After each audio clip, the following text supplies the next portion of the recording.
Imagine this. You sit down in the exam room, you're a bit nervous, the headphones go on, and before you even finish reading question 1, the recording has already moved to question 3. You miss one word, then 2, and suddenly your brain panics. I've lost everything. If that sounds like you, stay with me. Oh yeah, I know that feeling well. I've seen it in so many students. The good news is it's predictable, not magic, and we can train for it. Right. I am Amira. Welcome back. I coach students through this exact moment, especially people moving from band 5-6 up to 7+. Today we are breaking down the IELTS listening test into simple, practical moves that actually work for busy learners. I'm Lucas. I work with exam programs and research how people process fast speech and accents, and I'll add some evidence-based routines you can use. So, Amita, where should we start? Let's start with the big picture. What is the listening test actually? In simple terms, it's the same for academic and general training. 40 questions across 4 parts, about 30 minutes of audio, and roughly 10 minutes to transfer answers if you're doing the paper test. Exactly. The 4 parts get harder as you go. Part 1 is an everyday 2-person conversation. Part 2 is a monologue. Part 3 is an academic conversation with 2 to 4 people. And Part 4 is an academic monologue. The order of answers follows the recording. That's a huge advantage. That order thing is so important. You hear the answer to Q1 before Q2, and so on. So if you panic and fall behind, you don't need to search randomly. You can use the structure to recover. Lucas, do students realize that advantage? Not always. Many think it's chaos, but once you understand the predictability, answers in order, one pass only, different accents, the test becomes a set of manageable rules rather than a trap. And accents, British, Australian, New Zealand, and North American can appear. Yep, accents are part of the exam. You don't need to know every single word, just the important information. I tell my students, focus on what they're asking for, not every syllable. So let's talk scoring for a moment. How do raw scores map to bands, Lucas? There are 40 questions. Each correct answer is 1 point, no negative marking. Approximate conversions, band 6.0 is around 23-25 correct. Band 6.5, about 26-29. Band 7.0, about 30-31. Band 7.5, around 32-34. And Band 8.0 plus is 35 or more correct.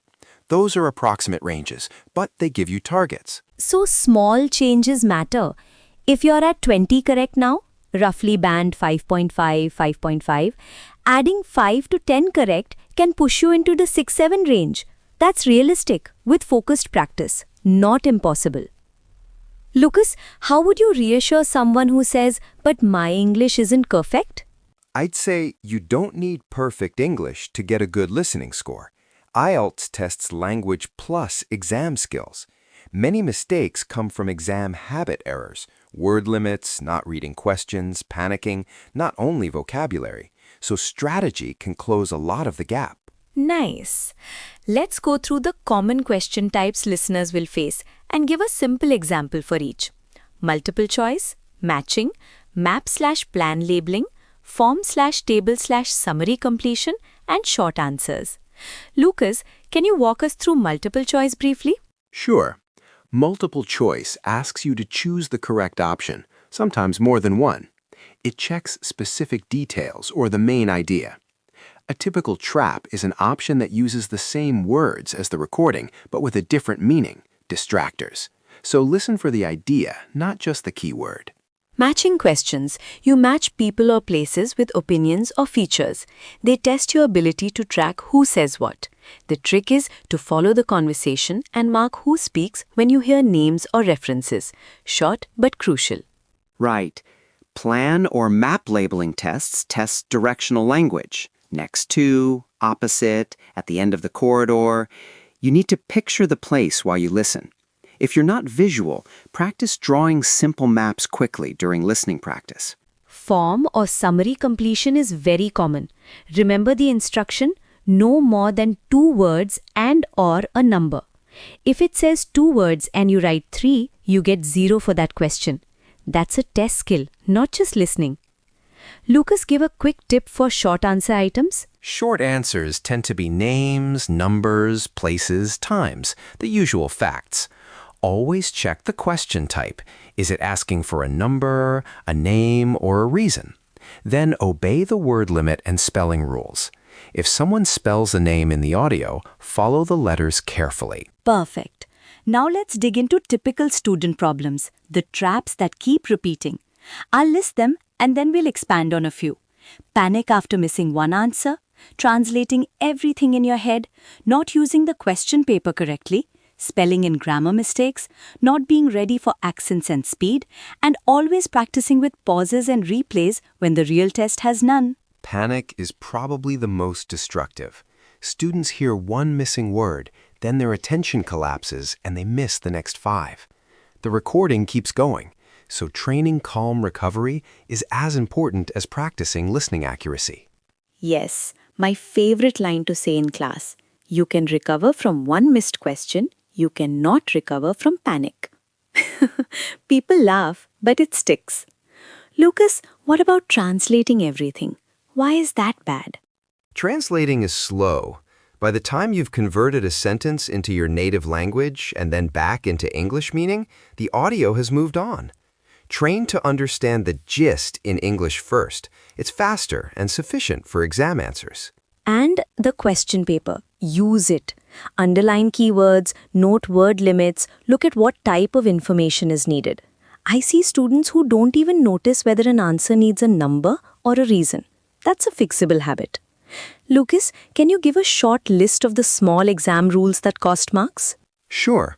Obey word limits, spell words correctly, write numbers as asked, and follow instructions about hyphenation.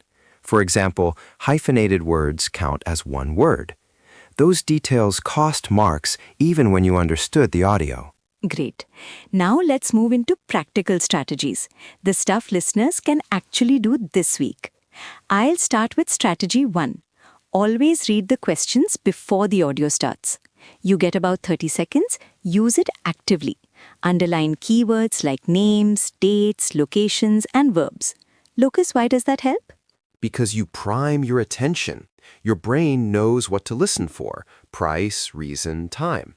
And that reduces cognitive load.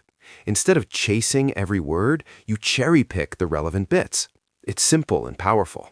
Example time. If the question asks, why did the student choose this course, you listen for causal markers like because, so that, or the main reason is. That small anticipation makes answers jump out. Strategy 2. Follow the speaker, not your fear. If you miss an answer, don't chase it.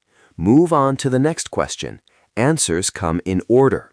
Students who live in the previous question lose everything after it. Right. I coach a one-sentence recovery. Skip and catch the next. It's low drama, high efficiency. Lucas, tell us about training your ear with real-world English. Strategy 3. Daily listening to varied accents helps. Include British, Australian, New Zealand, and North American sources because those accents appear in IELTS. A practical routine. 10 to 15 minutes a day, listen once without subtitles, then with transcript, then copy 2-3 useful phrases. That builds familiarity with natural speech and synonyms. Yes, think of it as ear training rather than test cramming. You're preparing for real life and the exam at the same time. Strategy 4. Practice under real exam conditions. Lucas? Do full timed practice at least twice a week. No pause, no replay. If you're paper-based, practice the 10 minutes transfer time as well. That trains concentration and stamina for 30 minutes of continuous attention, which is deceptively tiring. I want to stress that many students only do relaxed practice and then fail to handle the actual test environment. So, simulate the test. Strategy 5. Learn the common tricks the exam uses. Lucas, quick examples? We'll meet on side A. Actually, sorry, that's a holiday. Thursday instead. The correct answer is Thursday, the final choice. Also, synonyms. The audio won't always use the exact words from the question. And distractors. They'll reuse words to pull you towards the wrong option. Exactly. Once you recognize self-correction and synonyms as patterns, the exam feels less like an enemy. Strategy 6. Respect word limits and spelling. Don't write 3 words when it says 2. If someone spells a name, listen carefully and copy the letters. Also note hyphenated words count as one word.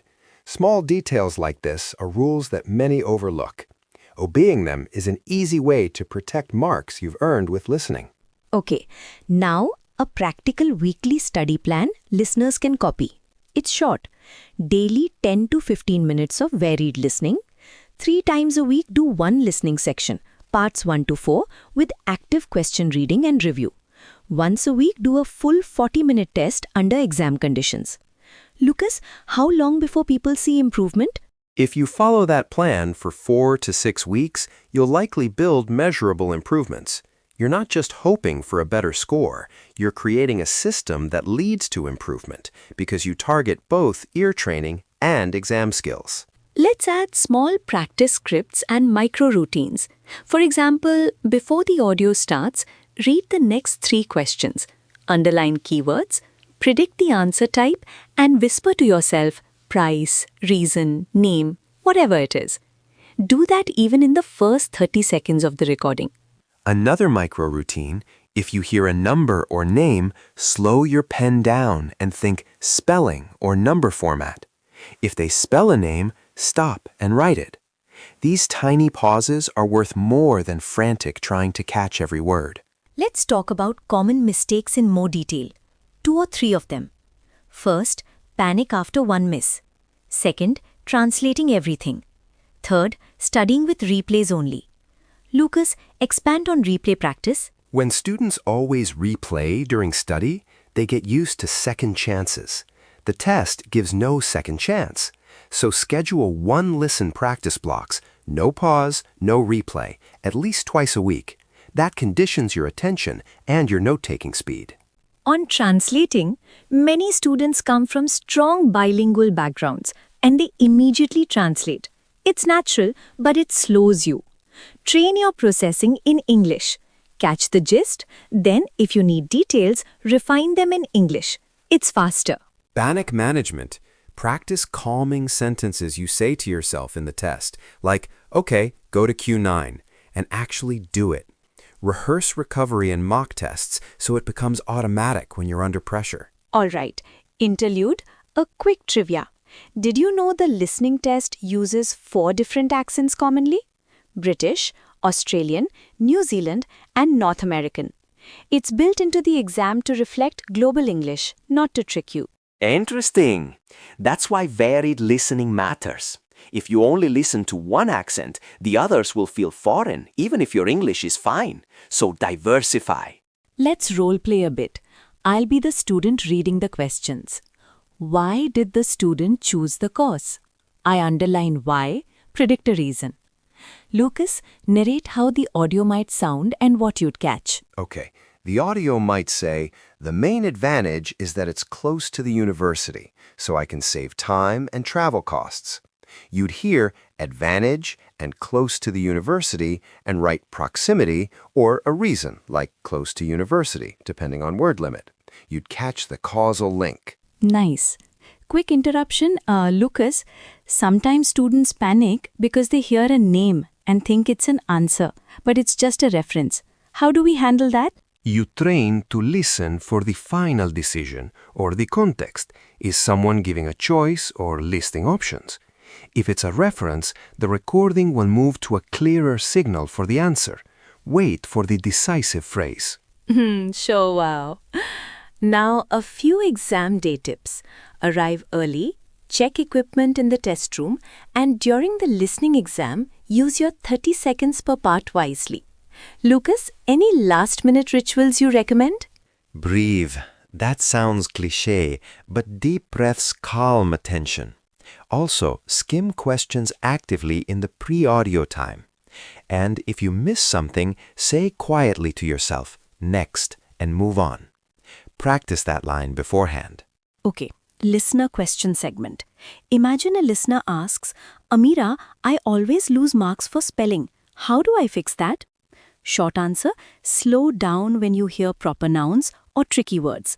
And if possible, mentally segment the word, syllable by syllable. Lucas?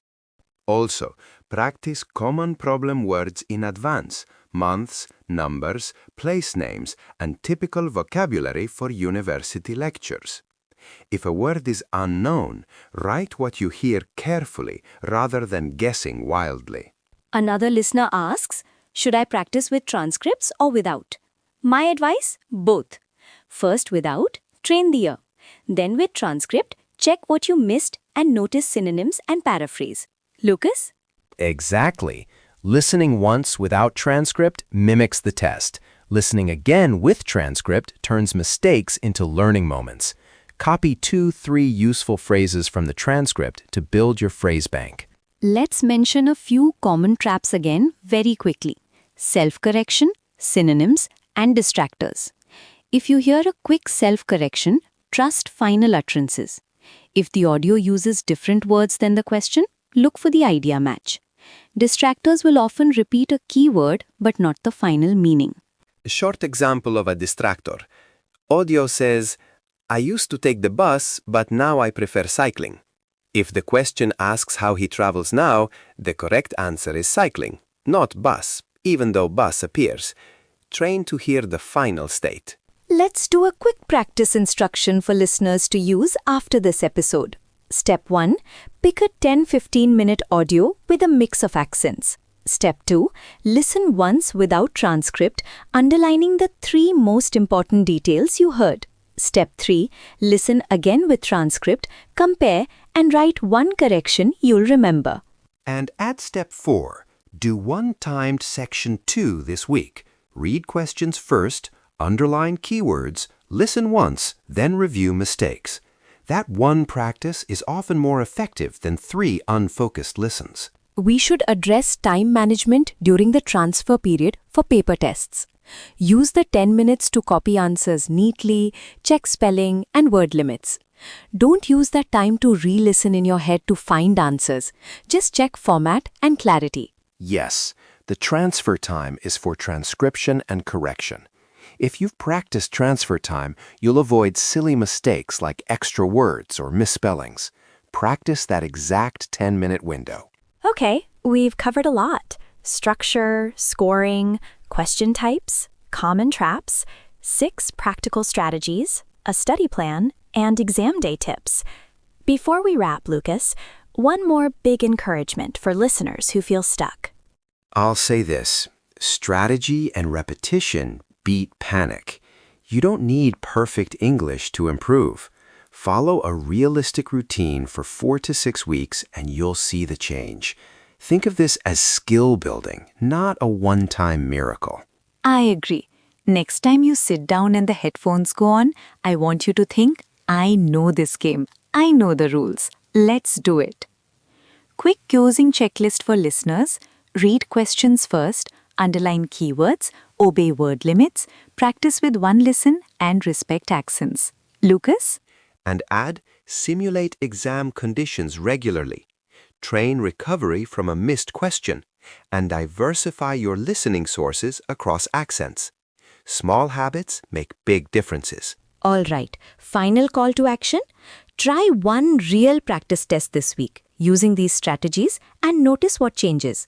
If you want more episodes on reading, writing, or speaking, tell us which one you need next. Any final words, Lucas? Keep it simple. Consistent practice beats last-minute cramming. And remember, the test is predictable. Learn the patterns and the game becomes much easier. Good luck out there. Thanks so much, Lucas. And thanks to everyone listening. I'm Amira. Keep practicing, stay calm, and we'll meet you on the next episode. Bye for now. Bye, everyone. And remember, one step at a time. Good luck.